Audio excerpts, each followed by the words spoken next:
आप सभी का इस प्रेस कॉन्फ्रेंस में स्वागत है। As you see, our team is now complete. All three of us are here and we are fully prepared. So now our request is to all the voters to get inked. Please, the entire team in the ECI is ready to ink the voters. Please join us. I think this is the most awaited press conference in this part of the year. We address you at a precious moment when we as a nation are set to reiterate our pledge to electoral democracy, when Indians will together express their will once again. This is a historic opportunity for all of us. By the way, this year also marks a pivotal moment in the global landscape of democracies. 2024 is a year of elections across the world. Over 5 dozen nations and people will vote across the hemispheres, across the date lines. However, India's elections have been like a pole star, both for its quantity and quality, and I'll elaborate it in detail in this conference.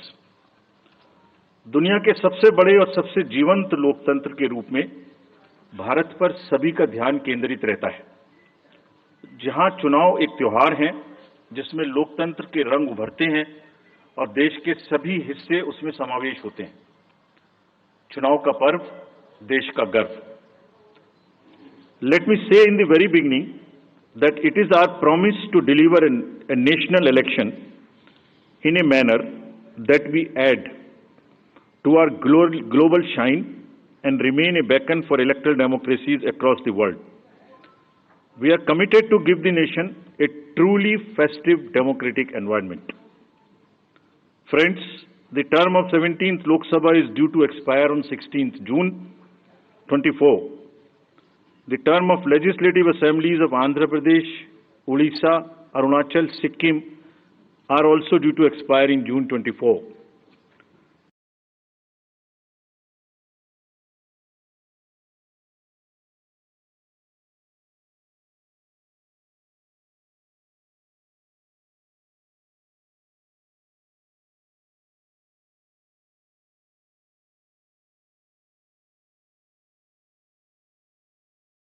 On all aspects of election management. I had myself personally interacted with over 800 district magistrates across the length and breadth of the country.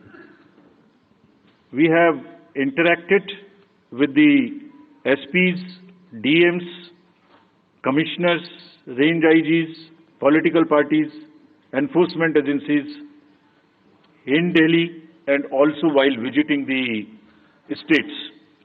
और पूरी states में इन सबके साथ समीक्षा करने के दौरान और उसके बाद हमें ये विश्वास है कि हम एक यादगार, स्वतंत्र, निष्पक्ष चुनाव एक पर्व के रूप में सबकी भागीदारी के साथ सुनिश्चित कराएंगे।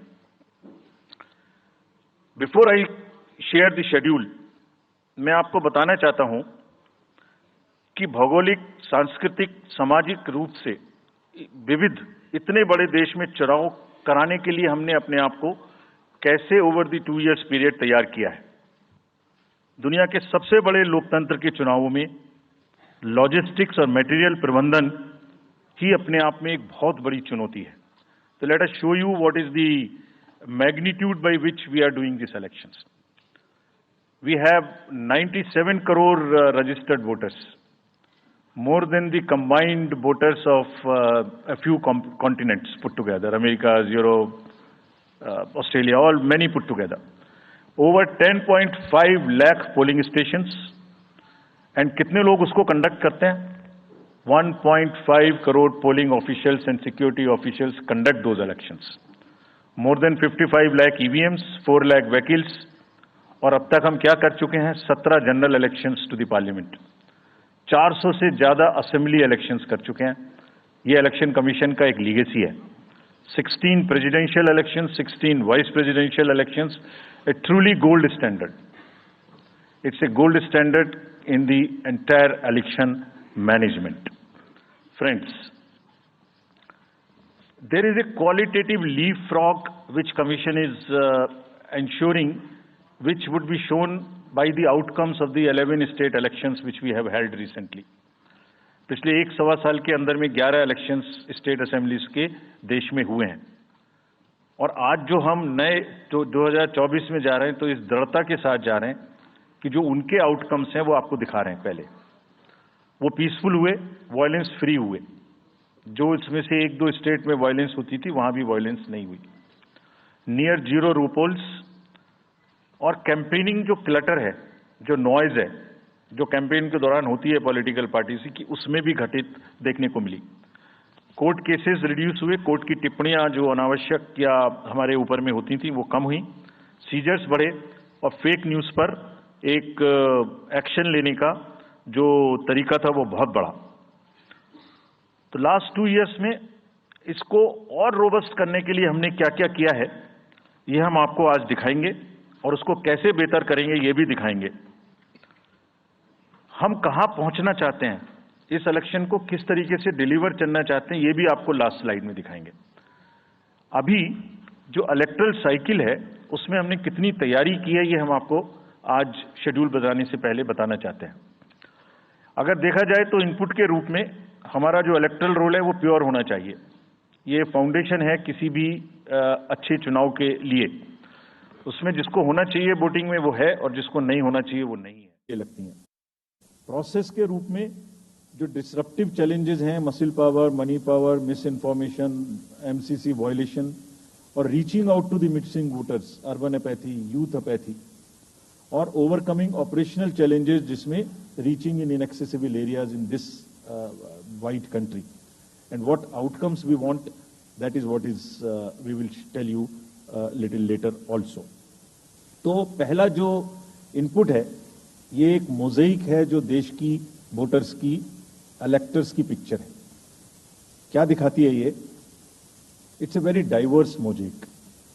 96.8 crore are the total electors in the country, of which 49.7 crore are male and 47.1 crore are female. और जो यंग वोटर्स हैं, बहुत मेहनत की हमने पिछले साल में, वो 1.82 करोड़ फर्स्ट टाइम वोटर्स इस बार इन चुनावों में वोट देने के लिए हमारे इलेक्टरल रोल्स में हैं। और अगर इसको हम 20 से 29 साल के वर्ष में देखें, वो भी तो यंग ही हैं, कोई अभी बड़े तो हुए नहीं हैं, तो 18 से जो 29 हैं वो करीब 21.5 लाख वोटर हैं। 1.80 करोड़ 18 से 19 और 20 से 29 में 19.74 करोड़, यानी 21.5 करोड़ वोटर्स एब्सोल्युटली यंग, जो कि डेमोक्रेसी में भाग लेंगे और अपना फ्यूचर अपने से डिसाइड करेंगे, because they are the biggest stakeholders in the democracy, because they have a larger time to contribute in the society. अगर हम देखें तो बहुत इंक्लूसिव करने के लिए there are 88.4 lakh persons with disabilities who are part of our voter list. We have made a special effort कि जितने हमारे मतदाता हैं उस तरह के उनको हम अपने इलेक्टरल रोल में लेके आए। 82 लाख लोग ऐसे हैं जो 85 वर्ष से ऊपर हैं और वो हमारे प्राउड मतदाता हैं। We feel very proud to have them with us. और उसमें से 2,18,000 लोग देश में 100 वर्ष से अधिक के मतदाता भी है जो हमारे इलेक्टरल रोल में। सो द मोज़ेइक इज, ट्रांसजेंडर्स भी हैं 48,000। तो मोज़ेइक इज लाइक 18 से 19, 20 से 28, 85 transgenders, person with disabilities and in the entire country, length and breadth of the country. इस रिगरस जो प्रोसीजर है इसको बनाने में कितनी मेहनत लगती है, ये मैं आपको दिखाना चाहता हूं कि हर स्टेज पे इलेक्टरल रोल के प्रिपरेशन करते समय पॉलिटिकल पार्टीज को इन्वॉल्व किया जाता है, ताकि कोई हमसे ये ना प्रश्न कहे कि आपने अपने से इलेक्टरल रोल बनाया और हमें बताया भी नहीं। So, when the electoral roll preparation starts, we make a draft publication. We give 2 copies free of cost to the political parties. उसके बाद जितने फॉर्म 6, फॉर्म 7, फॉर्म 8, नया नाम जुड़ने के, डिलीशन के, मॉडिफिकेशन के, मेरा नाम बदल है, घर बदल गया, वो सब की कॉपी हम शेयर करते हैं, उसके मिनट्स बनाते हैं। और इस बार हमने और जोर दिया कि बूथ लेवल एजेंट्स अगर पॉलिटिकल पार्टी हमारे बीएलओस के साथ लगाना चाहें तो लगाएं। or across the length and breadth of the country, all the district magistrates, we are absolutely confident that silently we were working. सबने पॉलिटिकल पार्टीज के साथ में हर डिस्ट्रिक्ट में कम से कम 1, 2, 3 मीटिंग्स की हैं, उनको सारे ड्राफ्ट रोल्स दिखाए हैं, दिखाने के बाद जितने ऑब्जेक्शंस हैं वो उनको पूरा किया है और उसके मिनट्स बना के रखे हैं. Friends, we are very confident that and we are conscious that a very solid electoral roll is the foundation stone on any election, and we are ready to go with this. We have also worked on the women voters. Women voters का जो gender ratio है वो बढ़ के अब 948 हो गया, which is again a very healthy sign of women participation increasing in our electoral cycle.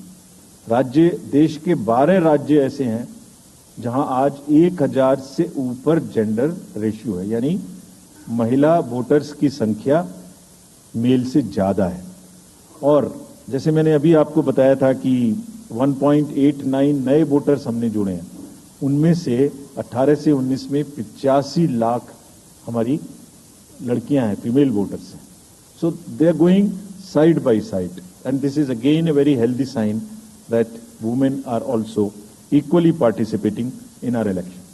और जैसे women participation है, ऐसे ही youth participation is another area which the commission is very conscious and commission is also consistently focusing on. 13 से जो 1.8 करोड़ मैंने आपको बताया, 19 crore voters 20 से 19, और जिस किसी की भी उम्र 1 जनवरी 2024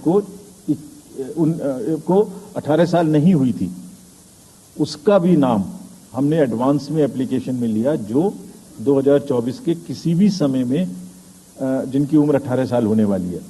and you would be happy to note that out of 13.4 lakh advance applications which have come to us, around 5 to 6 lakhs are such who will complete the age of 18 by 1 April 2024, और वो भी हमारे voter उस समय तक बन जाएंगे. यानी the roll would be as much updated on 1 April कि कोई भी छूटे नहीं. नेशनल आइकन्स को बड़ी संख्या में हमने यूथ को अपने साथ जोड़ने के लिए इस कार्य में लगाया है. हमें विश्वास है कि यूथ न सिर्फ वोट करेंगे बल्कि हमारे एम्बेसडर्स भी बनेंगे. जो इन्फ्लुएंसर्स हैं वो भी हमारे साथ जुड़ेंगे. वो अपने साथ यूथ एक के साथ अपने 10 दोस्तों को भी लेके आएंगे. और इस बार हम कन्विंस्ड हैं अपने डिफरेंट आउटरीच एक्टिविटीज की वजह से कि वो हमारे साथ ज्यादा से ज्यादा जुड़ेंगे. फ्रेंड्स, जब हम वोटर्स को अपने बूथ पे बुला रहे हैं तो हमारी ये भी ड्यूटी बनती है कि हम अपने बूथ को बहुत अच्छे से उनके लिए तैयार करके रखें. कैसे तैयार करें? हर बूथ पे पीने का पानी होगा, टॉयलेट होगा, मेल एंड फीमेल अलग, साइनेज होगा, पर्सन्स विद डिसेबिलिटी के लिए रैंप होगा, एक व्हील चेयर होगी, हेल्प डेस्क होगी, वोटर फैसिलिटेशन सेंटर होगा, और शेड भी होगा, सफिशिएंट लाइट भी होगी. यानी minimum basic facilities would be available at all the polling stations, और these polling stations will be set up across the length and breadth. उत्तर में हिमालय की बर्फीली चोटियां हों, या दक्षिण में कन्याकुमारी का समुद्र तट, पश्चिम में राजस्थान के रेगिस्तान से लेके अरुणाचल के जंगल और मेघालय के वेटेस्ट रीजन, इलेक्शन कमीशन देश के हर कोने में प्रजातंत्र को मजबूत बनाने के लिए अपने पोलिंग स्टेशन, अपने पर्सनल को लेके जाएगा. And we will take democracy to every corner of the country. And we are sure that we would make it a very overwhelming experience for our voters. And then the voters delight. Polling station इस तरीके के मिलने चाहिए जिसमें ये सभी चीजें आपको मिलें. Then how would we ensure that it is also inclusive? Inclusive in the sense 85 plus जितने वोटर्स हैं उनके हम घर जाके वोट लेने के लिए तैयार हैं. नॉमिनेशन से पहले सबके घर में हम फॉर्म 12D पहुंचाएंगे. देश के कुछ हिस्से में घर से वोटिंग हो चुकी है असेंबली इलेक्शंस में, कुछ राज्यों में अभी नहीं हुई है.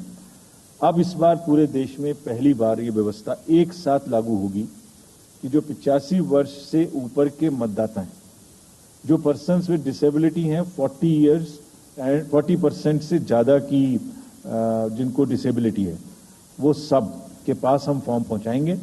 अगर वो ये ऑप्ट करेंगे कि वो फॉर्म वो बूथ पर नहीं आना चाहते, घर से करना चाहते, तो हम घर में जाएंगे, एक आदमी का वोट लेने घर में जाएंगे। हालांकि हमारा तजुर्बा यह है कि ज्यादातर लोग उस एज के बूथ पर आना चाहते हैं, because they have consistently been part of our democracy. उनको वॉलंटियर्स और व्हीलचेयर की सुविधा वहां उपलब्ध रहेगी। नाउ जब ये बूथ बनाए तो हमने अपने पर्सोनल को, जो टीम्स हैं, उनको बहुत अच्छे से ट्रेन करके तैयार किया है। They are sentinels of democracy. I mean हमारे जितने एम्प्लॉयज हैं वो सब तैयार रहेंगे इस बात के लिए कि that wherever it takes they will walk an extra mile so that voters don't have to mile. पहाड़ के बर्फ में भी जाएंगे, जंगल में भी जाएंगे, नदी में भी जाएंगे, घोड़े पर भी जाएंगे, काठ के ब्रिज पर भी जाएंगे, हेलीकॉप्टर से भी जाएंगे, हाथी से भी जाएंगे, बर्फ में भी चलेंगे, म्यूल से भी जाएंगे। सिर्फ हर जगह पहुंचेंगे इसलिए ताकि वोटर अपना वोट दे सकें। मैं इसी क्रम में आगे थोड़ी अर्बन एपैथी की भी बात करूंगा। हम इतनी जब मेहनत करते हैं जाने में, हम देखते हैं जहां घर के नीचे बूथ है वहां पे बहुत सारे लोग वोट देने नहीं आते। ये उनके लिए भी एक उदाहरण है कि वो ये समझें कि वोट देना कितना जरूरी है। अगर हम 10 लोगों के लिए, 5 लोगों के लिए बूथ बना के इतनी मेहनत से जा सकते हैं, तो आप घर के नीचे उतर के जो 2 किलोमीटर के रेडियस में आपके पास बूथ है उसमें वोट देने जरूर आए। Friends, we are also very conscious about the sustainable elections as our responsibility towards the environment। तो environmentally sustainable elections हो, इसके लिए भी हमने डायरेक्शंस अपने इलेक्शन मशीनरी को दी है। वेस्ट मैनेजमेंट किसी भी पोलिंग स्टेशन पे पोलिंग के बाद में दिखाई नहीं देना चाहिए। आप उसको कलेक्ट करें, डिस्पोजल करें और टीम्स के साथ में send them to various disposal thing. It's part of the material arrangement. Minimal use paper का करें, मैक्सिमम हमारी ई बुक्स लागू हैं, आप कभी भी हमारी वेबसाइट पे देख सकते हैं, हर सब्जेक्ट पर ई बुक है। More and more carbon footprints को हम कम से कम किस तरह से कर सकते हैं, recycling, more and more less and less paper work, all that is what is our commitment to the environment. We are also greatly leveraging technology in 3 verticals for the help of the voter, for the help of the election management agencies, machinery, and also for the political parties and candidates. कोई भी voter पूरे देश में उसका epic number से booth कहां है उसका एपिक डाउनलोड करना है। If he has a mobile number seeded, he can download his और हर मोबाइल। कोई भी बीएलओ के बारे में कोई जानकारी लेनी है, one can go to the voter helpline app. You can know about what kind of a candidate you have in your constituency who are contesting. So there is an application called Know Your Candidate. तो उस candidate की कोई criminal background तो नहीं है, उसके खिलाफ में केसेस तो नहीं है, उनके क्या असेट्स हैं, क्या लायबिलिटीज हैं, ये सारी चीजें केवाईसी के एप्लीकेशन में वोटर्स को देखने का अधिकार है, उनको मिलेंगी। और जिस किसी का भी क्रिमिनल रिकॉर्ड है किसी भी कैंडिडेट का, उसको 3 बार न्यूज़पेपर्स में देना पड़ेगा, टीवी में देना पड़ेगा, और पॉलिटिकल पार्टी को भी ये बताना पड़ेगा कि आपको उस कॉन्स्टिट्यूएंसी में क्रिमिनल कैंडिडेट बैकग्राउंड के खड़ा करना पड़ा, तो बाकी क्यों नहीं मिला। आप बताइए, what is the basis of the selection of a candidate who has a criminal background. Then in order to clean up the entire system, we want to use the technology with the help of the citizens. Citizens, be please vigilant. So C-Vigil app में कोई भी शिकायत अगर किसी citizens को, किसी voter को करनी है, कहीं पर भी कोई पैसा बांटने का केस है, फ्रीबी बांटने का केस है, एक्सेस कैंपेनिंग का केस है, जस्ट टेक ए फोटो और type text, send it to us, we will capture your longitude and latitude ourselves. आप कहां पर खड़े हैं ये हम अपने से आपकी मोबाइल की लोकेशन से समझ लेंगे और आपको 100 मिनट के अंदर अपनी टीम भेजकर जो आपकी शिकायत है उसका निराकरण हम आपको करने देंगे। फ्रेंड्स, इस सारी चीज को करने में हमारे सामने कुछ चैलेंजेस भी हैं। मैं आज आपके सामने उन चैलेंजेस की भी चर्चा करना चाहता हूं और ये भी बताना चाहता हूं कि इसको हम कैसे ठीक करेंगे। तो मेनली 4 चैलेंजेस हमारे पास हैं, 4 M's: muscle, money, miss information and MCC violations. Essentially 4 किस्म के ब्रॉड जो हमारे प्रोसेस हैं और इसी के संदर्भ में पूरा जो प्रोसेस अब आज से शुरू होगा और जब तक चुनाव खत्म होगा तो इलेक्शन कमीशन का अधिकांश समय इन्हीं 4 चीजों में लगने वाला है कि how to control muscle power, how to control money power, how to control the menace of misinformation, and how to control the violations which are done or at least to be done under MCC. So coming to the muscle power को control करने के लिए adequate number of CAPF would be deployed. 24/7 एक नया प्रयोग हम इस बार कर रहे हैं। We are establishing, हम बिल्कुल डिटरमिन्ड हैं इस बार मसिल पावर को कम करने के लिए। चुनावों में हिंसा का कोई स्थान होना नहीं चाहिए और ब्लड बाथ बिल्कुल नहीं होना चाहिए।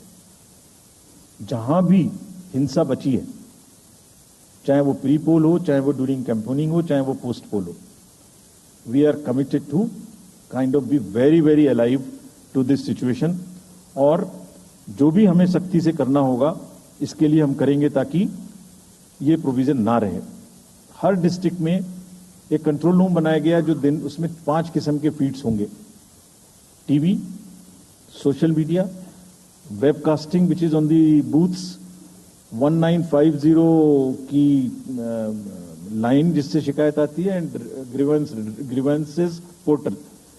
So one senior officer would be available in the control rooms in every district to look at these 5 feeds.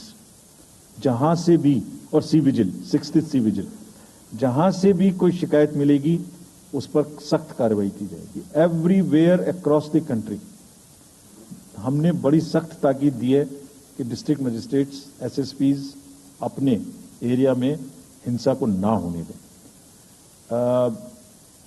जितने नॉन अवेलेबल वारंट्स आज की डेट में हैं, पुलिस उनको ऑलरेडी हमारे विजिट्स के साथ साथ ऑलमोस्ट एग्जीक्यूट कर चुकी है, कर रही है। साथ ही जितने हिस्ट्री शीटर्स हैं उनको भी बहुत तेजी से देख रही है। There is also a network of check post which have been set up in the international border, in the inter state border and on the notes from where some kinds of irregular, illegal goods can move across these states. In some international borders, there is also a drone-based checking which will happen. We are fully committed that हिंसा का कहीं कोई उपयोग नहीं होना चाहिए। हमने district magistrates को बहुत सख्त हिदायत दी है कि जितने लोग 3 साल से ऊपर हैं उन सबको आप बदल दीजिए पहले, और accountability starts from the head of the district, not below. ये उनका काम है कि जो नीचे हैं वो उनको देखें। किसी भी प्रोसेस में वॉलंटियर्स और कॉन्ट्रेक्चुअल स्टाफ किसी भी स्टेट ने लगाए वो इस्तेमाल नहीं होंगे। बहुत सारी स्टेट्स ने टेम्परेरी वॉलंटियर्स और कॉन्ट्रेक्चुअल स्टाफ को लगा के रखा है, वो किसी भी स्टेज में इस्तेमाल नहीं होंगे। डबल वोटिंग, इंपर्सोनेशन की भी शिकायत आती है। बहुत सख्त हिदायत दी गई है कि अगर इंपर्सोनेशन के केसेस आए तो आरपी एक्ट की सेक्शन में उनके खिलाफ एक्शन लें। साथियों, बहुत ही डिटर्मिनेशन के साथ हम हिंसा मुक्त चुनाव देना चाहते हैं। चुनाव में हिंसा की कतई गुंजाइश नहीं है। राष्ट्रपति महात्मा गांधी जी ने कहा था, मैं हिंसा का विरोध करता हूं क्योंकि उससे पाया हुआ समाधान बहुत कम वक्त के लिए होता है और उससे पैदा हुई नफरत हमेशा के लिए। Only peace is everlasting. Violence doesn't solve anything. We will request everyone, all political parties, all candidates, that they must be very, very, very cautious of this point. We'll be ruthless if anywhere the violence happens. Similarly, coming to the money, आप जानते हैं, मैंने पहले भी आपको दिखाया है कि पिछले जो 11 इलेक्शंस हुए हैं स्टेट में, राज्यों में, और उसी की वजह से ये कन्विक्शन है जिससे हम आपसे उसके बारे में बात कर रहे हैं. We are talking to you from the strength of our outcomes.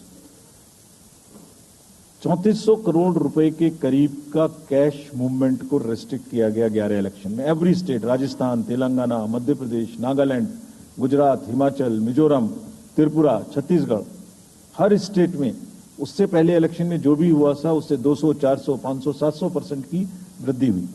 Total 3400 crore is around 835% higher. ये जो धन बल का जो उपयोग है, जो धन का उपयोग है, जैसे बल का उपयोग कुछ राज्यों में ज्यादा है, ऐसी धन का उपयोग भी कुछ राज्यों में ज्यादा है. हम इस बात से भी बहुत वाकिफ हैं. We are aware fully that there are differential vulnerabilities in each state. Some states have more violence, some states have more money, some states are more kind of a geographical problems. So whichever problem pertains to a particular state, based on this differential analysis, we would be having a differential level of treatment for that state. Misuse of money हम नहीं होने देंगे. इसके लिए भी हमने enforcement agencies को, सब स्टेट्स में एनफोर्समेंट एजेंसीज के साथ बैठक की है. दिल्ली में हम सब हेड्स ऑफ द एजेंसीज के साथ फिर से बैठक करने वाले हैं आज के बाद तुरंत. क्या कहा है उनको हमने कहा है कि जो freebies, liquor, cash, cooker, sari, machine, what ever kind of freebies किस किस स्टेट में बंटने की शिकायतें आती हैं, उसको 100% रोकें. रोकने के लिए एनालिटिक्स बेस्ड कार्य करें. सो whom have we directed? GST, excise, state police, all agencies, income tax, customs, coast guards, BSF, SSB, border से जहां से भी जिसके नारकोटिक्स और जहां से भी फ्री भी आने की संभावना हो सकती है. GST would be doing the e-way bill based analytics to see if there is a trend of spurt in the demand for the FMCG in certain areas. Banks would look at if there is a spurt in demand of the cash in the chests. So national NPCIL will look at if there is a spurt in demand for the payments from the wallets. Digital payment से तो पैसा नहीं जा रहा है. एक दो state में ऐसा भी देखने में आया था कि आप अपने वैलेट के थ्रू किसी को भी पैसे ट्रांसफर करते रहिए, 2,000, 1,000 रुपए. All that we will be looking at. Banks would be sending almost daily report of the suspicious transactions which they have. All airports in the country would be checked regularly by the dedicated teams of income tax for any kind of movement through the air strips. और जहां जिन राज्यों में air strips commercial के अतिरिक्त हैं, जहां helicopters land कर सकते हैं, we have asked and we have got actually the bureau of civil aviation of security to issue detailed instructions कि जिस किसी क्षेत्र में हेलीकॉप्टर या चार्टर्ड फ्लाइट उतरेगी, वहां जो भी सामान उसके अंदर में उसकी as per the directions, as per the instructions and guidelines of the BCS, almost equal to the commercial airports, checking on. Railways, RPF, GRP, both will be simultaneously, continuously looking at. Roads. So, cash or money, जो भी धन बल का दुरुपयोग करना चाहेंगे, political finance in any case is a thing which is in news these days. So this is our effort to add to that thing so that there are much more cleaner elections. Coming to the third M, which is the misinformation. This also troubles us a lot during the elections. While we are conscious of two facts, that the social media helps us in taking out our outreach programs. जितना हम youth, women, voters को अपने पास लाने की कोशिश करते हैं, उस मीडियम को यूज करते हैं. We are also conscious that on social media in democracy there is a full freedom to criticise anybody, including criticising us. Why not? If we are doing wrong, criticize us. But you should not be allowed to create fake news which is not based on facts, because it can disturb the public order. ये अफवाहें फैलाते हैं, तो हमने सबको instructions दी हैं किस किस्म का इंस्टीट्यूशनलाइज तरीका किया। ये कुछ इस तरीके की नई चीजें हैं जो इस बार के चुनाव में सबको देखने की मिलेंगी। मैंने मसल पावर के बारे में भी बताया, मनी पावर के बारे में भी बताया, मिस इन्फॉर्मेशन के बारे में। तो ये जो प्रोसेस है इलेक्शन का, जो आज से शुरू हो रहा है काउंटिंग के बीच तक, जिसमें शोर शराबा गंदगी की संभावना बनी रहती थी, वो हमारा प्रयास है कि कम से कम हो। उसके प्रति हम बहुत ज्यादा सजग हैं। इसमें क्या करेंगे? Under section 69 and 79(3) of the IT Act, authorized authority of each state is empowered to ask for takedown of the social media posts. In almost all states, authorized officials have been appointed or are being appointed. In each district, we have done thorough trainings as to how to deal with this kind of a menace. So this is on the preventive side. But there is also a promotional side. All our entire machinery will now react to whatever is coming by facts. We will try and join the issue instead of being in the background. If somebody is trying to do a fake kind of a narrative, which is disturbing the level playing field, which is disturbing the public order, or which is not based on the facts, and which has crossed the line of the criticism, we would be also joining them. We will also launch very soon on our website something called Myth versus Reality. This is going to be live very soon. Means ये myth फैलाया जा रहा है, ये उसकी reality है। हम अपनी तरफ से आगे बढ़ के आपको एजुकेट करेंगे कि ये उसकी रियलिटी है। और सोशल मीडिया के बारे में आप सबसे भी एक अपील है कि थोड़ा देख लें। मतलब जो आया उसको आगे नहीं करना चाहिए। इसमें एक बहुत बड़ा झूठ का बाजार भी है। मैंने इसके बारे में सोच रहा था तो मैंने कुछ चंद लाइनें लिखी थी जो आपको बताना चाहता हूं। झूठ के बाजार में रौनक तो बहुत है, गोया बुलबुले जैसी तुरंत ही फट जाती है। पकड़ भी लोगे तो क्या हासिल होगा सिवाय धोखे के। तो उसको थोड़ा रोक के देखें, समझ लें आगे बढ़ाने लायक है कि नहीं है, ना बढ़ाएं। Now friends, the last problem. चुनाव के दौरान हमारे सामने एक और बहुत बड़ी समस्या है, और वो समस्या है चुनावी प्रक्रिया का, पॉलिटिकल डिस्कोर्स का घटता हुआ स्तर, जिसमें as we call it, it's a plummeting level of the political discourse. अगर हमने सब पॉलिटिकल पार्टीज को बहुत स्ट्रांग एडवाइजरी इशू की है।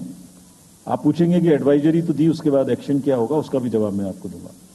एडवाइजरी इशू की है, जो भी पिछले 11-12 इलेक्शंस में, एक्चुअली जो पिछले 5 साल में जितने भी एमसीसी के वायलेशंस होते रहे, उसको हमने इकट्ठा करके एक फाइनल एडवाइजरी दी है before the 24th। So this is how we have set our grounds, and what we have done in that, we have set, we are putting political parties on notice.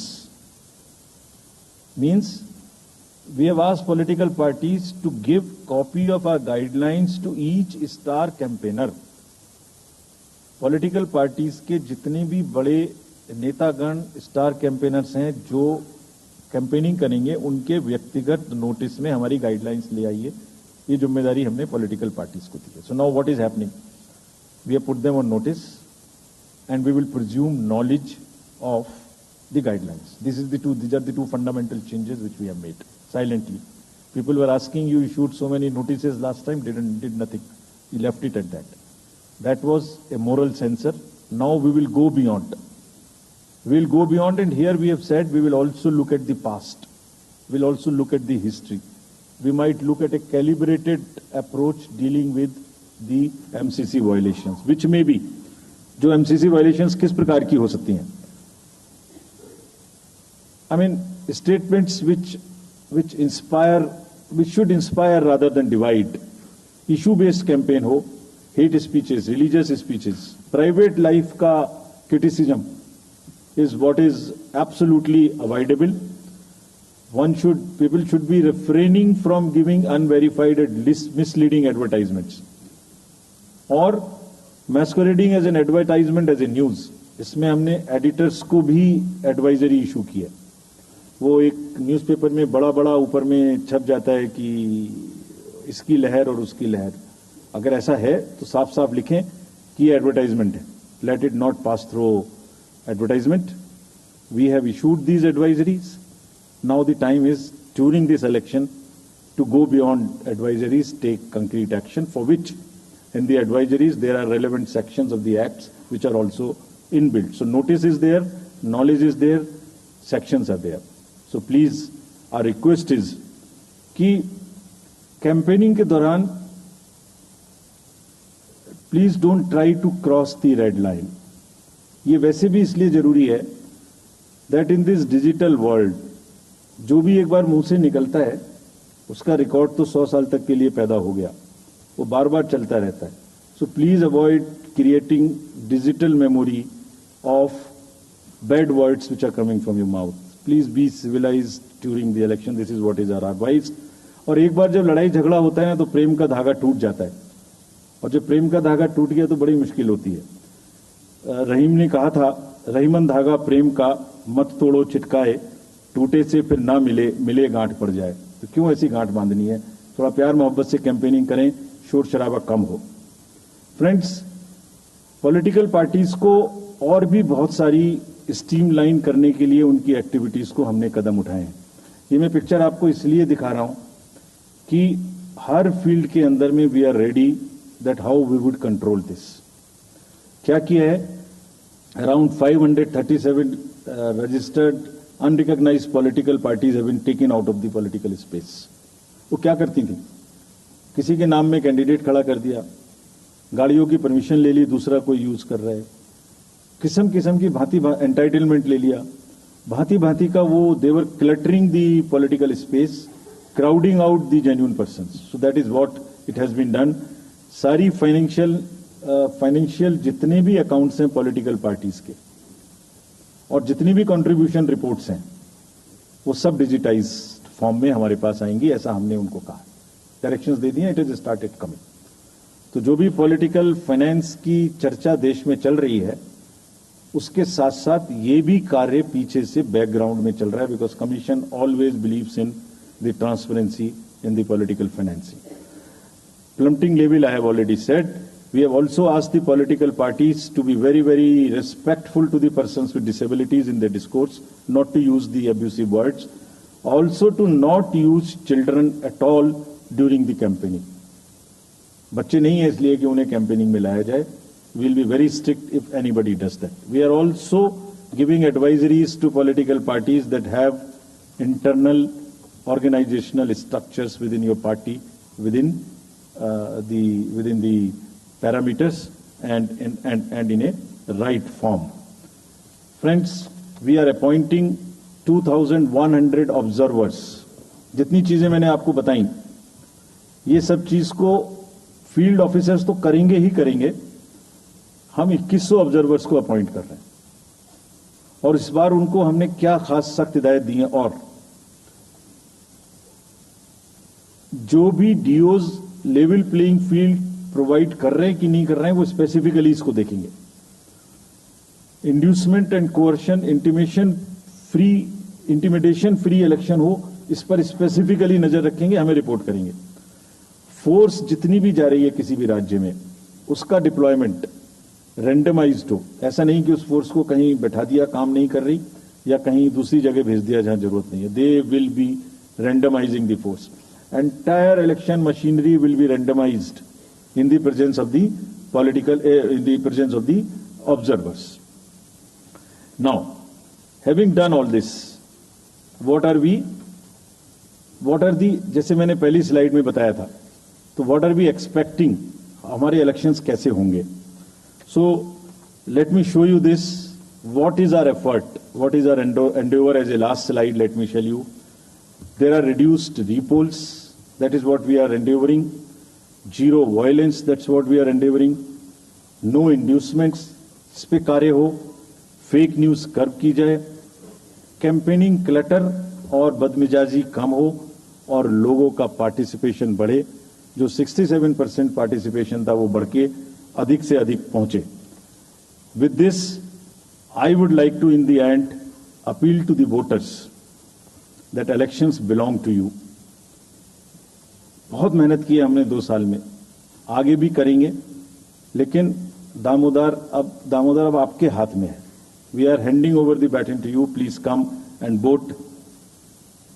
Political अपने जितने भी हमारे चुनाव कराने कर्मी जाएंगे, उनसे मैं फिर से एक बार अपील करना चाहता हूं, आज सुन रहे होंगे कहीं ना कहीं, कि लेवल प्लेइंग फील्ड प्रोवाइड करना उनका परम धर्म है. इसमें से कतई भी कोताही ना बरतें.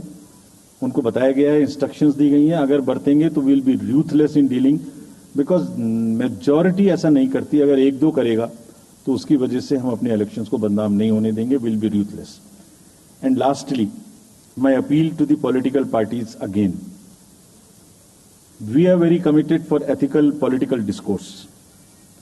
I would like parties to again appeal that please maintain decorum in campaigning and refrain from abuses and personal attacks.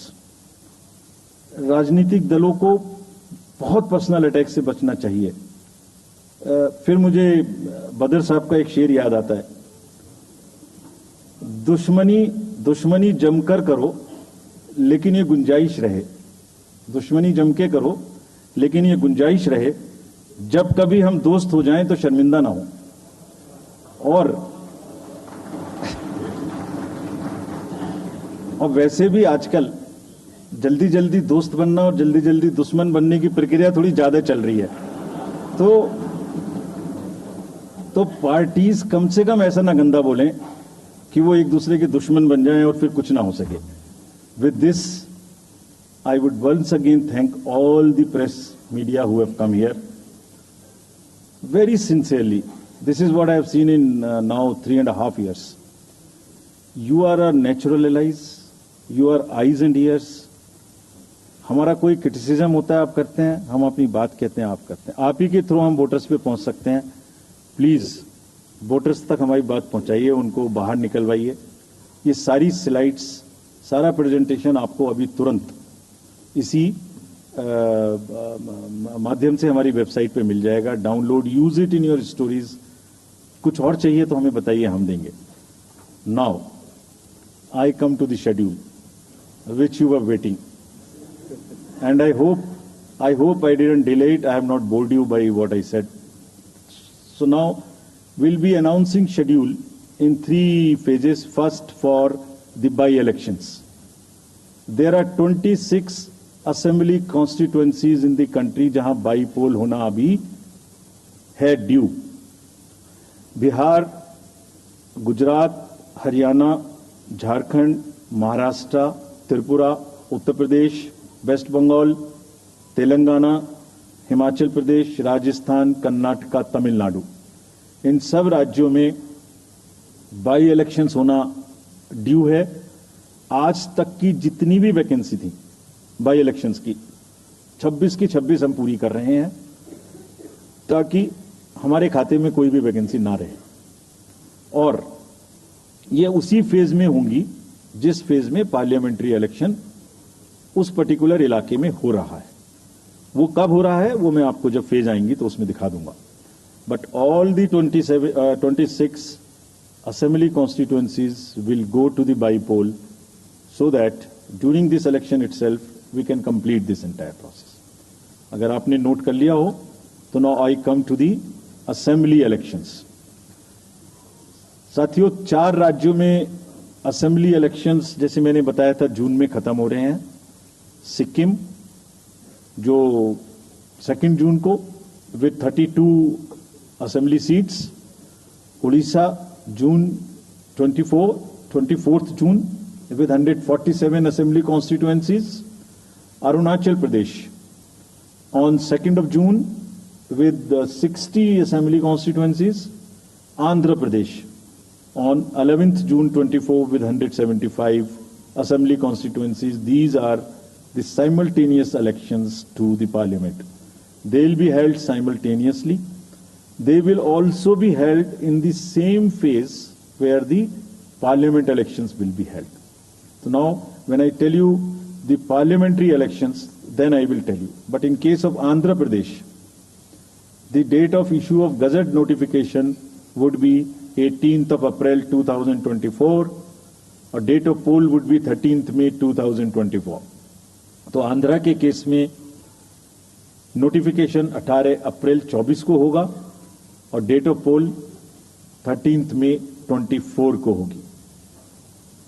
इसके बाद अरुणाचल प्रदेश में डेट ऑफ गजट नोटिफिकेशन 20 मार्च को होगा और डेट ऑफ पोल 29 अप्रैल को होगी।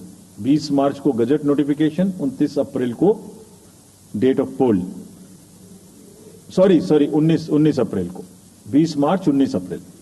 इस प्रकार सिक्किम में भी 20 मार्च और 19 अप्रैल, 20 मार्च को नोटिफिकेशन, 19 अप्रैल को डेट ऑफ पोल। उड़ीसा में first notification, this will be conducted in phases and first phase would be on 18th April and date of poll would be 13th May। Fifth phase में होगा second phase of the assembly of Orissa 26th April and 20th May। Then sixth phase and seventh phase also Odisha would have the assembly elections, sixth phase being on 29th April and 25th May elections। ये सब आपके साथ में हम अभी share कर रहे हैं ताकि आपको लिखने में, रिपोर्ट करने में इसको आसानी हो। Coming to the general elections to the Lok Sabha, जो विश्व का सबसे बड़ा लोकतांत्रिक त्योहार है, सबसे बड़ा लोकतांत्रिक त्योहार, biggest. 543 parliamentary constituencies, of which 84 are reserved for SCs and 47 are reserved for STs। तो इस 543 पार्लियामेंट्री कॉन्स्टिट्यूएंसीज के महात्योहार में शेड्यूल बताने से पहले सभी वोटर्स का फिर से हाथ जोड़ के आग्रह, अनुरोध, गुजारिश that please join for the voting, come on the day of voting. छुट्टी मनाने ना जाएं, जरूर आ जाएं। Schedule of the Lok Sabha poll phase 1, we'll do it in 7 phases as was done last time। 7 phases। phase 1 will start from 20th March notification, 5 days from now, and last date of withdrawal would be 30th March and date of poll would be 19th of April।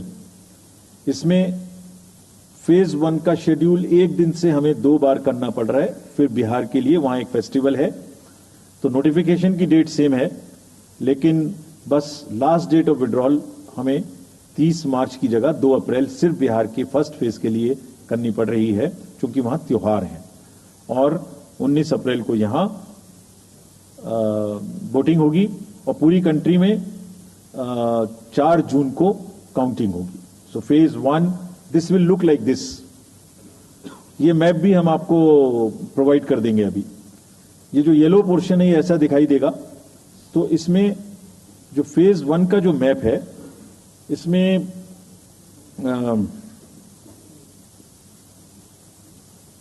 North east, नीचे Tamil Nadu, Rajasthan, centre में छत्तीसगढ़, मध्य प्रदेश और उत्तराखंड, और ऊपर में जम्मू कश्मीर की 1 parliamentary constituency.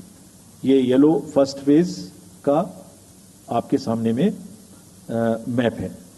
Second phase और first phase में 21 states जाएंगी पोल में।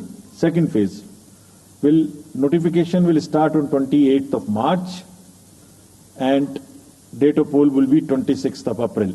Similarly here in case of J&K, because of the some holiday, the date of one day would be different, date of security of nomination would be different, but date of gazette notification और date of poll would be common। Phase 1 में 21 राज्य polling में जाएंगे और phase 2 में उसमें से और राज्य जुड़ जाएंगे। सो this is the map which would be phase 2, जिसमें हम नॉर्थ ईस्ट में काफी जगह चुनाव को कंप्लीट करते हुए, तमिलनाडु में कंप्लीट करते हुए सेकेंड फेज में राजस्थान को भी कंप्लीट करेंगे। Phase 3 would be from 12th of April and date of poll will be 7th of May. इसमें भी टोटल 12 स्टेट्स उस समय में जा रही होंगी और इस फेज में 3 नए राज्य में चुनाव शुरू होगा। इसका मैप कुछ इस तरह से दिखाई देगा। राजस्थान हम कवर कर चुके होंगे, तमिलनाडु कवर कर चुके होंगे, केरला कवर कर चुके होंगे, गुजरात इसमें कवर कर लेंगे, नॉर्थ ईस्ट पूरा कवर कर चुके होंगे और हम नए राज्यों को मिला के 3 इसमें नए राज्य भी जुड़ेंगे। फोर्थ फेज में 18 अप्रैल को गजट नोटिफिकेशन होगा और date of polling would be 13th of May. Date of counting in the entire country would be 4th of June for all by-elections, for the assembly elections, for the parliamentary elections. इसका map कुछ इस तरह का दिखाई देगा।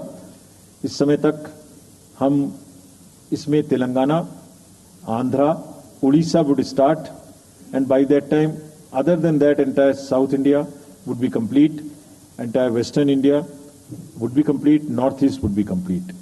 और fifth phase 26 अप्रैल से शुरू होगी और 20 मई तक चलेगी। 20 मई तक डेट ऑफ पोल होगी, बीच में नॉमिनेशन, स्क्रूटनी और विड्रॉल की डेट्स रहेंगी।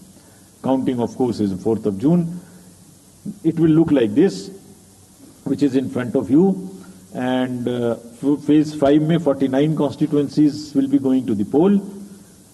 Phase 6 में 57 constituencies will go to the poll, starting from the Gazette notification on 29th of April and finishing on 25th of May 2024. इसका मैप कुछ इस तरह का दिखाई देगा कि मोस्टली यूपी, बिहार, बंगाल, उड़ीसा और साथ में कुछ नॉर्थ का पोर्शन चालू रहेगा। Last phase, 7th phase, notification will be on 7th of May and polling on 1st of June. So last polling would be on 1st of June and counting on 4th, and इस phase में पूरा पंजाब, हरियाणा भी शामिल रहेगा, Bengal, Bihar, Orissa. This is how the map will look. Yellow denotes the first phase and accordingly the legends are given. We will share this map also with you, ताकि आप इसे अपने साथ रख सकें, इसके हिसाब से देख सकें। ये भी कोशिश की है हमने, और अगर पूरी फेज वाइज हम पिक्चर दें, ये भी एक अच्छी स्नैपशॉट है जिसमें फेज 1 में 102 कॉन्स्टिट्यूएंसीज, फेज 2 में 89, फेज 3 में 94, फेज 4 में 96, 49, 57, 57.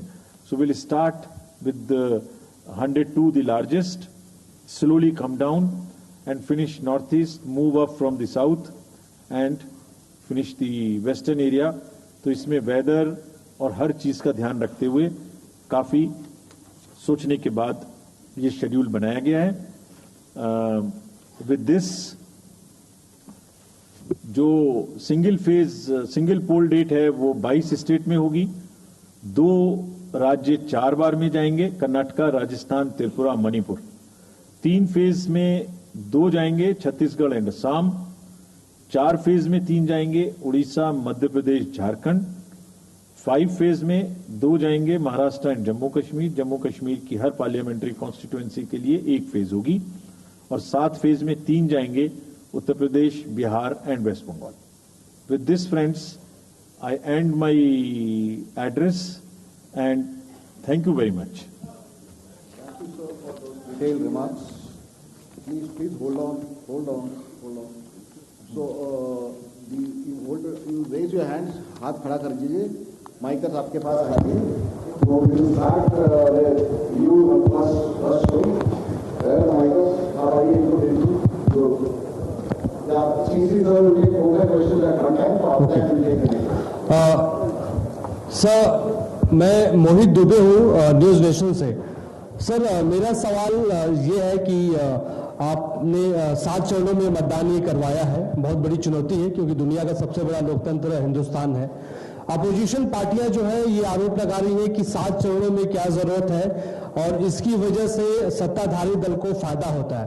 और छोटा सा सवाल सर एक और है कि ईवीएम को लेकर लगातार अपोजिशन धरना दे रहा है, सवाल उठा रहा है। आप हमेशा ये कहते रहे कि निष्पक्षता के साथ आप मतदान करवाते रहते हैं ईवीएम के माध्यम से, तो उनके सवाल के बारे में आप क्या जवाब देंगे? आप ये जो लाइट जैकेट पहने हैं सेंटर में इनको देखिए, बोलो। सर, मेरा नाम रविंद्र सिंह शोरान है। I would like to ask कि जो आपने बताया कि 3500 करोड़ रुपए को सीज किया, उसके बाद कार्रवाई कितने लोग जेल गए, कौन कौन सी पॉलिटिकल पार्टीज इन्वॉल्व थी, और जो लीकर सीज किया गया उसमें कितने केसेस रजिस्टर हुए, उसकी डिटेल्स इलेक्शन कमीशन हमारे साथ कभी शेयर करता नहीं है आफ्टर द इलेक्शन हैपन्स। और उस लेडी या इधर मिडिल में जो है इनको माइकर्स इनको दे दीजिए या इनको दे दीजिए।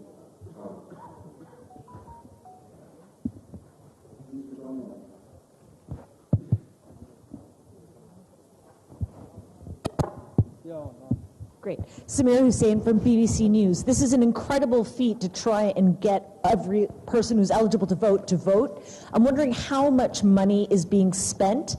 And in addition, what is the biggest concern in terms of these elections? Okay. The lady before through the black dress, उनको देखिए, माइकल, मिडिल में, उनको जो बीच में है, वो लेडी जो, yes.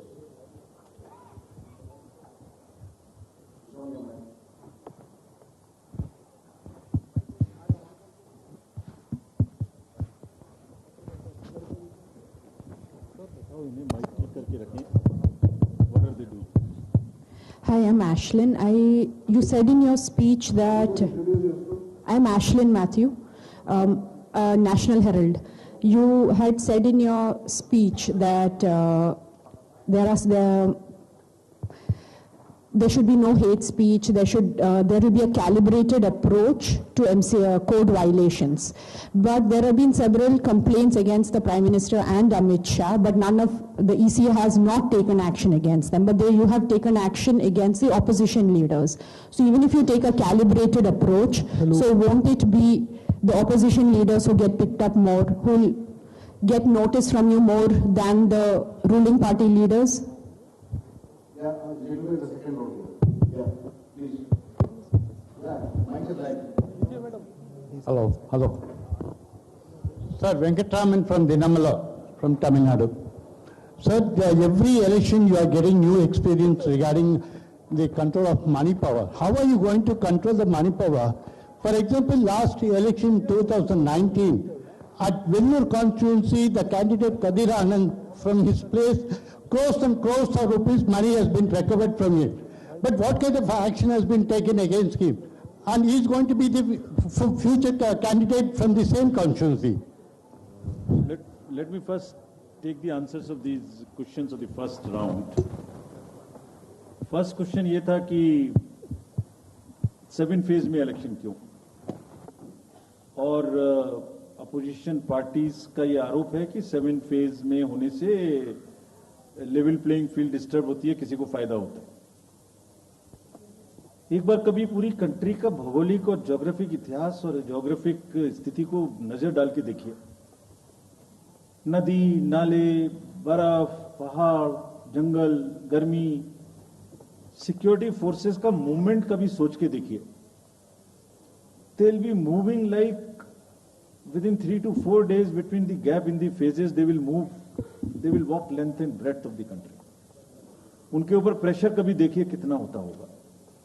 कभी इलेक्शन मशीनरी की पूरी प्रोसेस, कभी एग्जाम्स, कभी फेस्टिवल्स, होली, रमजान, रामनवमी, पता नहीं क्या क्या फेस्टिवल्स बीच में।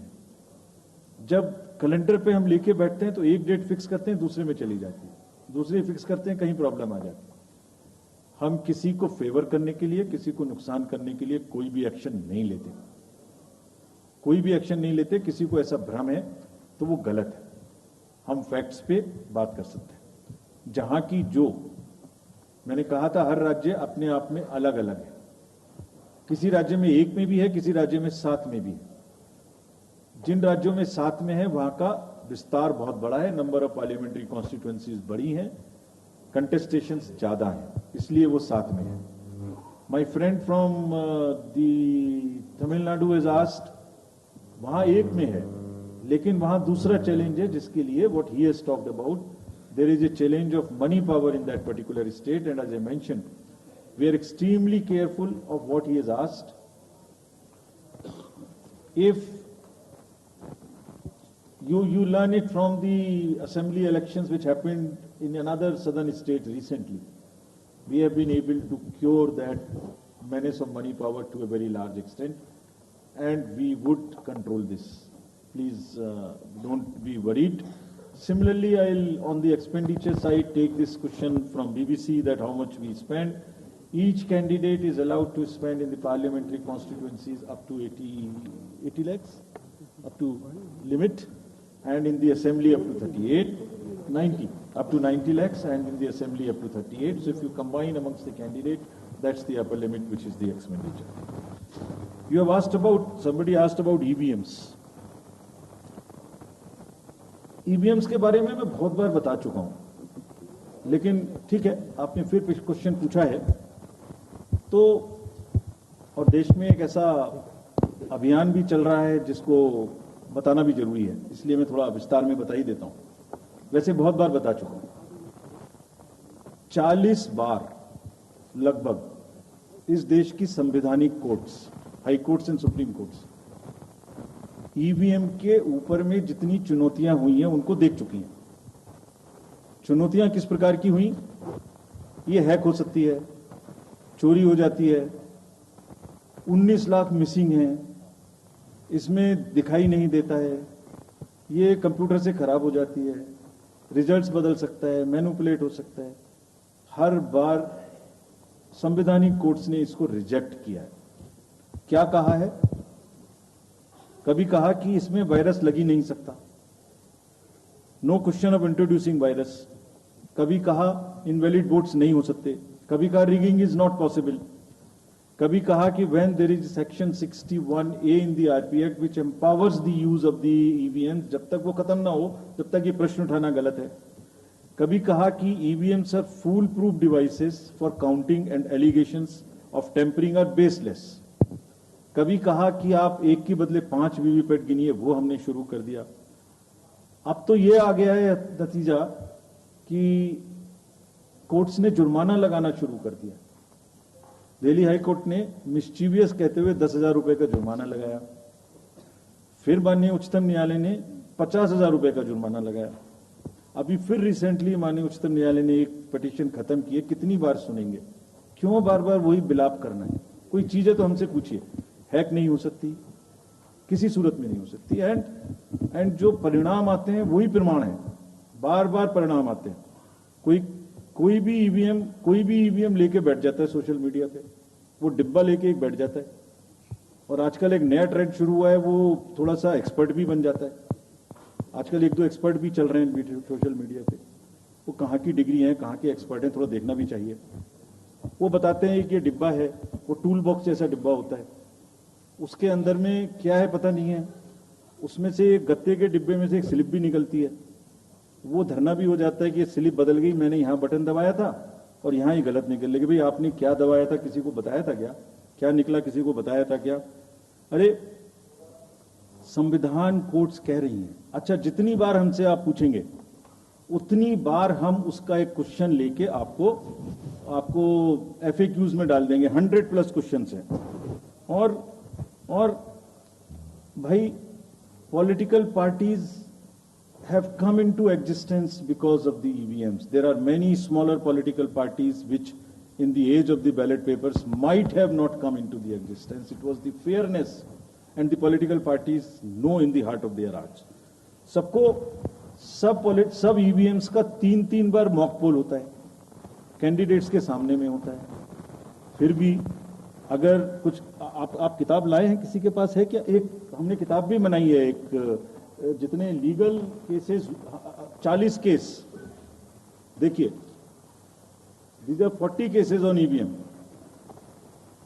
इसमें FAQ भी है। आप सब लीजिए इस किताब को हमसे। इसमें FAQ भी है और इसमें फ्लो चार्ट्स भी हैं। देखिए हमारी वेबसाइट पे है ये, थोड़ा पढ़ने का तो कष्ट करिए, खासतौर से जो एक्सपर्ट महोदय हैं, वो बहुत सारे एक्सपर्ट्स हैं यहाँ, मतलब कंट्री में कोई भी बन जाता है, किसी पे कोई रोक नहीं है। हमने इसमें चार्ट भी लगाया है कि कितनी बार सत्ता में रहने वाली पार्टियां ईवीएम ने बदल दी। तो मुझे भी ईवीएम पे फिर मैं रात सोच रहा था ये प्रश्न तो आएगा जरूर, तो फिर रात को मैंने कुछ लिखा अपने हाथ से, वो फिर आपको सुनाता हूं। अधूरी हसरतों का इल्जाम, अधूरी हसरतों का इल्जाम हर बार हम पर लगाना ठीक नहीं। ये ईवीएम कह रही है, मैं नहीं कह रहा हूं। अधूरी हसरतों का इल्जाम हर बार हम पे लगाना ठीक नहीं, वफा खुद से नहीं होती, खता ईवीएम की कहते हो। और बाद में गोया जब परिणाम आता है तो उस पे कायम भी नहीं रहते, आप ही के पक्ष में रिजल्ट आ जाता है। ये क्या बात है भाई, कितने दिन? EVMs are 100% safe, 100% sure. We know now in last 2 years again we have done large number of improvements. एक ईवीएम की नंबर जो भी किस बूथ पे जाएगी वो कैंडिडेट को दिया जाएगा, इसलिए इसमें कोई प्रॉब्लम नहीं है। नाउ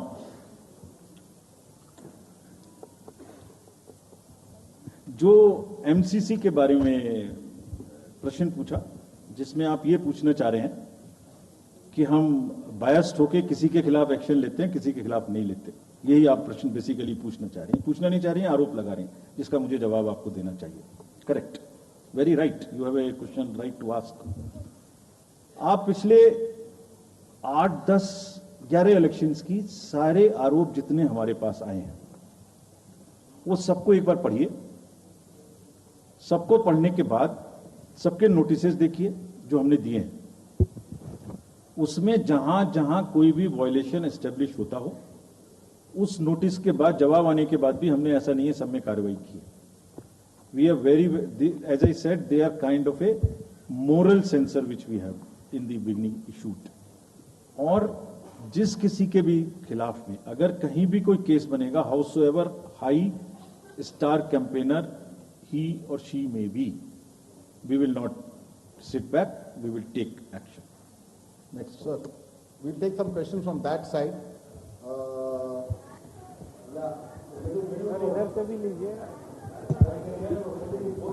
माइक को बोलिए थोड़ा जल्दी दें, माइक के लोग थोड़ा जल्दी दें। हेलो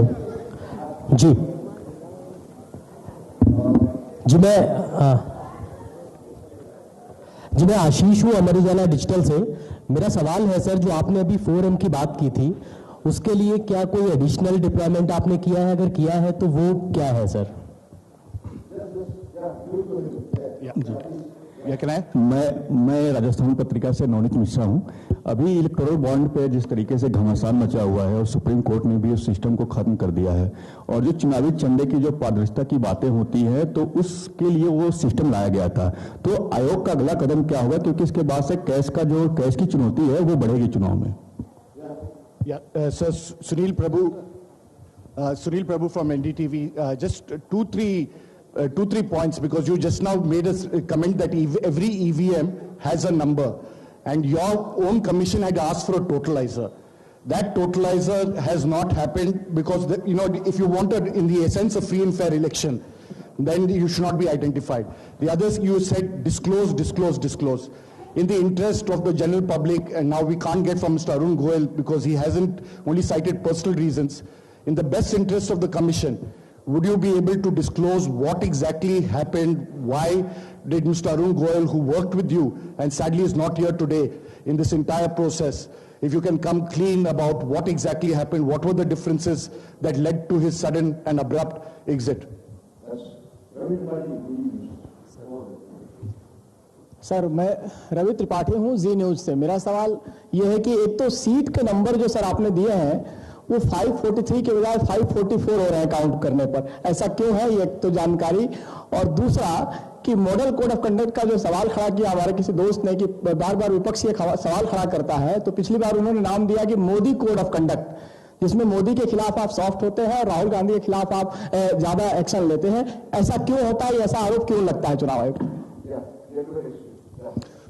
सर, नीरज हूं न्यूज 18 इंडिया से। सर, पहले तो चुनाव आयोग को बहुत बहुत बधाई कि आप लोग पूरी कंप्लीट टीम हो गए दोनों चुनाव आयुक्तों को, और इस बड़ी प्रेस कॉन्फ्रेंस के माध्यम से हम लोग का वास्ता हो रहा है। हमारा सवाल यह है कि ये तो हमें अंदाजा था कि जम्मू और कश्मीर में विधानसभा के चुनाव नहीं होंगे इस बार, लेकिन ऐसा क्यों किया है? हालांकि आपके पास वक्त है, कोर्ट ने भी आपको वक्त दिया है। जम्मू कश्मीर में विधानसभा चुनाव न कराए जाने की क्या वजहें हैं?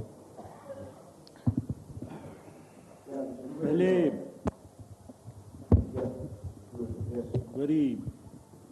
Sir, my name is T.N. Ashok. I used to be a former editor of PTI. I also write a lot of political articles from New York. So I just wanted to know, I was just following the Federal Election Commission of the US, which publishes on its website the amount of money raised by presidential candidates. Like, say, it has just come out only yesterday. Biden has raised about $106 million. Trump has raised $88 million.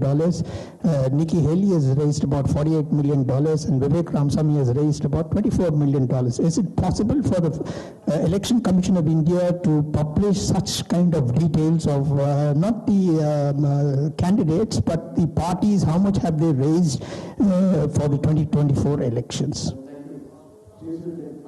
Now let me answer these questions first. Very critical, very important questions. What are in everybody's discussion during this time, and it is necessary that one clears the stand on that. So first of all, I must congratulate that you have calculated it's 544, not 543. I never guessed that anybody would so quickly calculate this. कि ये 543 सीटें हैं तो 544 total में कैसे आ गई? एक constituency में 2 बार इलेक्शन होंगे, विच इज इन मणिपुर, तो वो 2 बार काउंट हो रहा है, इसलिए 544 से. सो this is the first part of yours. Let me come to Mr. Prabhu. You asked the questions on totalizer. I entirely agree with you that booth-wise result मालूम होने से, किस बूथ पर किसने किसको कितना वोट दिया ये जानने से, it's not a best possible situation in the country. We fully agree with this, and therefore we brought totalizer. The totalizer was an instrument कि जैसे एक राउंड में 14 टेबल पर काउंटिंग हो रही है, तो 14 मशीन्स को एक साथ जोड़ दीजिए और 14 का रिजल्ट एक साथ आएगा, तो कम से कम इतना पता नहीं लगेगा. लेकिन महाशय, यहां तो एक ही मशीन के रिजल्ट पे भरोसा नहीं हो रहा. मैं 14 जोड़ दूंगा तो लोग बोलेंगे पता नहीं क्या कर दिया. Let the political system mature itself. The need is to introduce totalizer. We are ready to introduce it. Technology is ready. But let one has to work in the entire landscape. Let that be matured further. We prepared the machine to take votes of the migrant workers remote voting. Prototype is ready. Machine can take 72 polling assemblies together. That's a step towards remote voting. We are also ready at some stage for remote voting through electronically, through blockchains and all. But let such things take time to assimilate, to adjust. एक समय होता है हर idea का. So perhaps the time for this idea has not come. It is a little premature. But yes, it can tackle that ill. About my friend you asked. Mr. Arun was a very, very distinguished member of our team. And I thoroughly enjoyed working with him all the time. But in every institution, somebody will have to be given the personal space. And I'm sure the personal space should not be touched and one should not be insensitive to ask personal questions. If he had personal reasons, it's fine, you must respect it. In the commission, let me make it clear to everybody. As you said, disclose, disclose, disclose. We also have another principle: participate, participate, participate. Involve, involve, involve all political parties. So in the commission, we have a very sound tradition, not today, of large, and I must thank this to my predecessors, worthy predecessors. Whatever we are today, it is because of them. And that's one tradition in the commission, that dissent within commission is encouraged. Within four walls of ECM, the commission room, which we call, it's a round room, because it's such a complicated exercise in the world, three minds are always better than one. We discuss, we sleep over issues, we take time, we assimilate. And हमेशा एक उसमें कहावत है ना, फिर मुझे याद आ गया वैसे ही, निंदक न्यारे राखिए, आसपास रखने चाहिए जो लोग आपको चैलेंज कर सकें. सो कमीशन में बहुत ट्रेडिशन है, वो हमेशा होता रहा है और होते रहना चाहिए. So that's the answer which I wanted to give you. Jammu Kashmir assembly elections क्यों नहीं हमने कराए, ये आपने एक प्रश्न पूछा. बहुत इंपॉर्टेंट क्वेश्चन है नीरज जी आपका. हम बहुत कॉन्शियस हैं इस बात से, और बीच बीच में आरोप भी लगते रहते हैं. हम वहां गए थे, तब भी हमसे लोगों ने कहा कि हमें तो सुप्रीम कोर्ट जाना पड़ा आपसे क्या आपको कहलवाने के लिए कि इलेक्शन कराइए, और आप क्यों नहीं कर रहे हैं. तो पहली बात, आपने इतने समय से क्यों नहीं किया. तो पहली बात मैं सबके सामने ये इसको स्पष्ट करना चाहता हूं कि Jammu and Kashmir reorganisation act was passed in 2019. ये सबको विदित है कि 2019 में Jammu Kashmir reorganisation act pass हुआ. उसमें जम्मू कश्मीर की असेंबली में 107 सीटों का प्रावधान किया गया. उस 107 में से 24 सीटें रिजर्व थी पाक ऑक्यूपाइड जेएंडके की, बची 83. 83 में से 7 रिजर्व थी एससी के लिए, और एसटी के लिए कोई रिजर्वेशन नहीं था. राइट. 2022 में उसके बाद डिलिमिटेशन कमीशन आया और उसकी रिपोर्ट्स को एक्सेप्ट करके नोटिफाई किया गया. उसने इन सीटों की संख्या में परिवर्तन कर दिया. तो another act change this number of seats. क्या हो गया, 107 से बढ़ के 114 हो गई, 24 उसमें पाक ऑक्यूपाइड जेके की रही, 90 बचे. तो 83 से बढ़ के 90 हो गई, और 9 सीट एसटी के लिए रिजर्व कर दी गई. ये नया फीचर क्रिएट हो गया. और साथ ही साथ 2 सीट माइग्रेंट्स के लिए रिजर्व कर दी गई, जिसमें से 1 वुमेन की थी. और उसके बाद 1 सीट का नॉमिनेशन अलाउ किया गया, जो कि पीओके से डिस्प्लेस्ड लोग जो इंडिया में हैं उनके लिए वो रिजर्व की जाएगी. और ये सारे, इसका मतलब reorganization act and delimitation act were not in sync, and therefore there was no occasion for the commission to conduct the election till that happens. When did that happen? That happened in December 2023 by amendment in the J&K reorganization act. तो हमारा metre कब से चालू हुआ है? दिसंबर 2023 से metre चालू हुआ है चुनाव कराने का. असेंबली और पार्लियामेंट में चुनाव कराने के लिए हम जेएंडके के सभी पॉलिटिकल पार्टीज ने हमसे कहा, ऑल, कि आप हमारा चुनाव पार्लियामेंट के साथ करेंगे. वी रेस्पेक्ट दैट, और हम समझते हैं कि हमारी ड्यूटी है हम उसे कराएं. सारी एडमिनिस्ट्रेटिव मशीनरी ने टुगेदर एक स्वर में कहा कि सर हम एक साथ नहीं करा सकते. उन्हें पूछा क्यों, तो उनका आंसर था कि जब असेंबली कॉन्स्टिट्यूएंसी के चुनाव साथ साथ में होंगे तो एक असेंबली में लगभग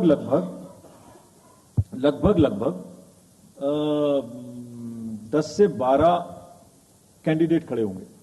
सो 90 इंटू 12 करीब 1000 कैंडिडेट हो गए. और जेएंडके में सिक्योरिटी की वजह से हर कैंडिडेट को कम से कम 2 सेक्शन फोर्स प्रोवाइड करनी पड़ती है.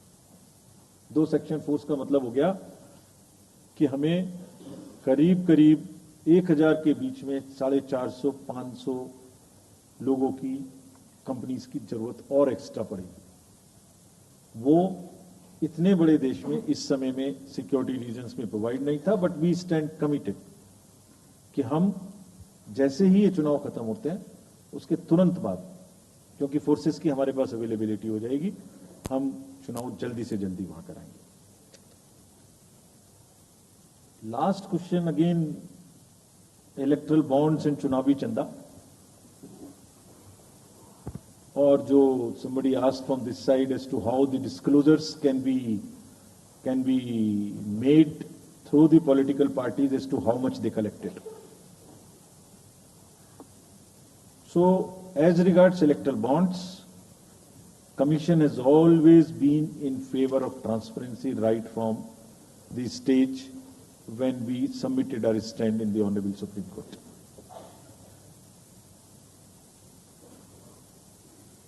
Again, in a democracy, there is no scope for hiding things. Democracy is all about making everybody know, aware, transparency, information. It must be shared. We are all for it. So this is the first part of the entire exercise.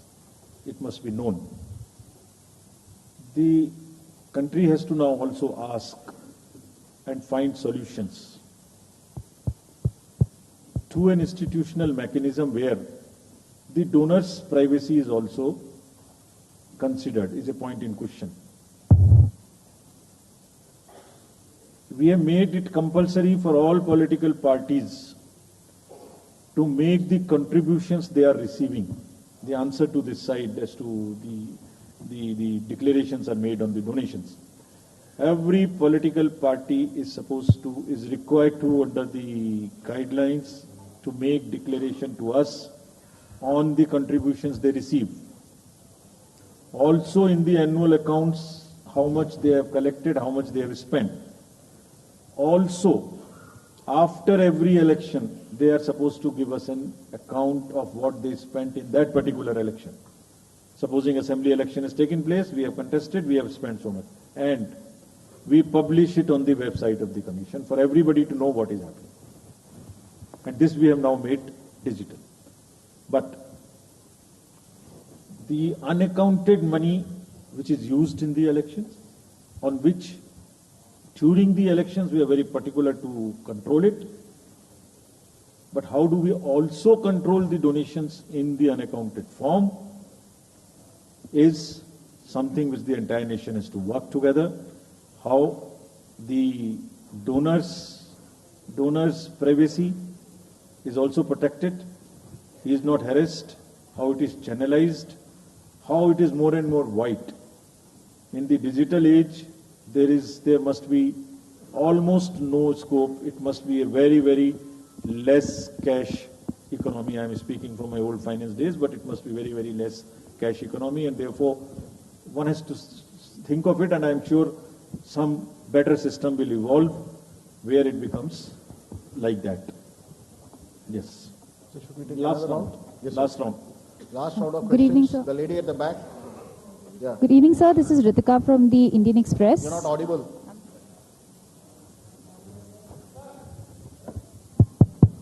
Yeah. Sorry. Good evening, sir. This is Ritika Chopra from the Indian Express. I have a question regarding Manipur. There's been this huge displacement of people on account of the ethnic strife. There are people who've been displaced living in relief camps and haven't come back home. What steps are is the Commission taking to ensure that people actually turn out to vote in their respective constituencies? And secondly, sir, as far as the disclosure of data with regard to electoral bonds is concerned, was the Commission expecting SBI to also share data pertaining to the unique bond number? Because what you got was just date of purchase, name and amount, and party name, date of redemption and amount. Can you introduce yourself? This is Ritika Chopra from the Indian Express. Thank you. Gentleman in the orange shirt. मैं Krishnamohan Sharma Bharat express से। मेरे दो सवाल हैं। जिस मुहिम में आप लगे हुए हैं कि वोटिंग परसेंटेज बढ़े, या सिंपल क्वेश्चन। एक क्वेश्चन सर कि क्या वो समय आएगा हमारे देश में कि 12वीं का बच्चा जब पास हो तो उसको साथ साथ वोटर आई कार्ड मिल जाएगा? और दूसरा सवाल एक ये है कि क्या हमारे देश में मैंडेटरी वोटिंग हो पाएगी कभी? The lady in the light blue shirt, last row.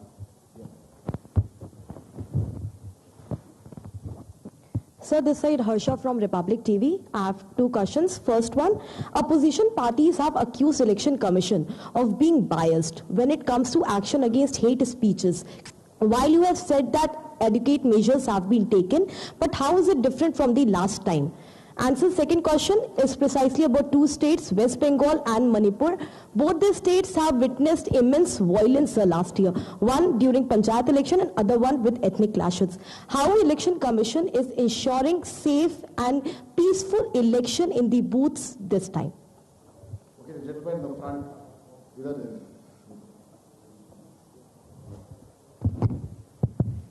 Here, I'm George Kalivaril from Deepika Malayalam Daily. Mine is a half question and a request also. There are, why can't you think of giving, giving ballot vote, voting for journalists who work in other, go for vote reporting. Like me, I lost at least 5 parliament elections because I was covering the elections in the north. My vote is in Kerala. The gentleman in the orange shirt, that's the last question. Last but one row mein ho. That's the last question.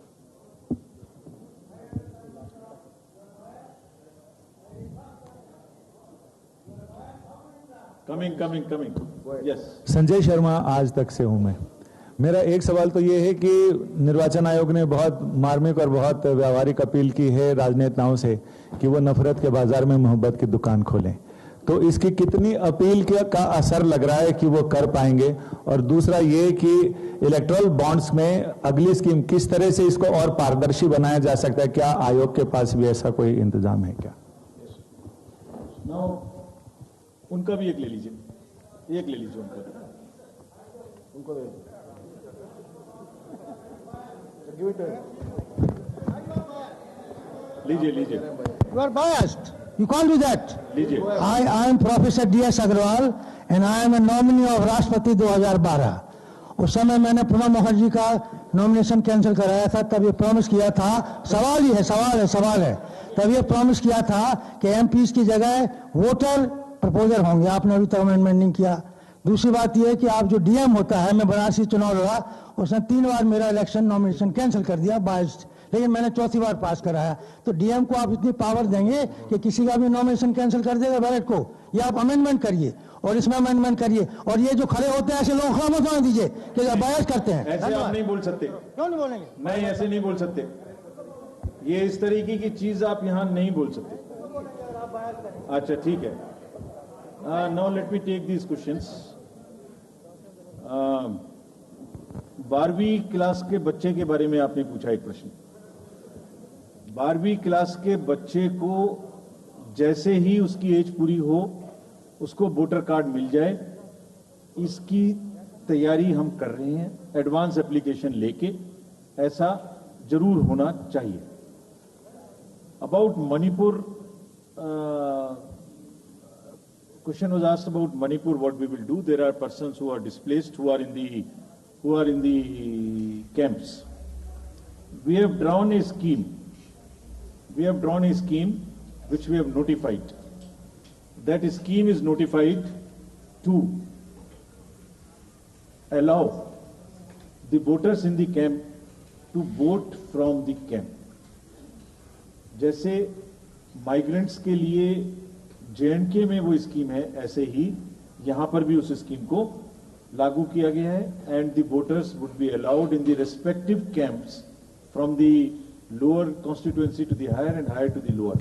But my appeal to the voters is that let us decide through the ballot peacefully by participating in these elections. We'll make the arrangements.